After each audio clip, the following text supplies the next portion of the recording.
رومي ولا اي حاجه. وعليهم هنضيف ال5 مكعبات جبنه ونضرب برضو في الخلاط، وهنضرب في الخلاط لحد ما يندمج كل المكونات اللي احنا حطيناها دي مع بعضيها.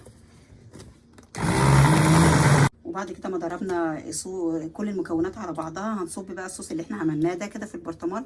هو كل ما بيستنى ما بيتقل، بس شوفوا شايفين تقله جميل ازاي، كل ما بيستنى ما بيتقل اكتر. شايفين؟